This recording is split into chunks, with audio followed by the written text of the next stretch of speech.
Dana. Ha? Neymiş katsızlar? Uyumadım. Mana sen ama Uygurçasını sizden sonra bakayım bilemsizler, bilmemsizler. Erkin mani mu? Stone. Ha, Dana mani mu? Paper. Mani mu erkin? Ayva. Dana mani mu? Kürek. Ha, erkin manim ki?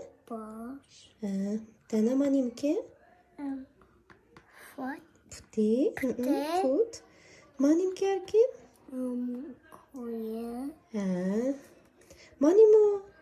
Kaçsana bilsizler? Ben. Dep bir bakayım. Büyük. Ha, büyük. Manim ki Dana? Çaş. Ha, doğru. Mani mu? Katak. Köynek bu mu? Oğullarının köyneki bu ha? Uşak. Tumalı. Ha, okşaş gelikim bak kızlarının köyneki ama oğullarının köyneki. Oğlan piyalarım bu. Ha, oğullarım kiyeleyim. Ben ya açı o çaş.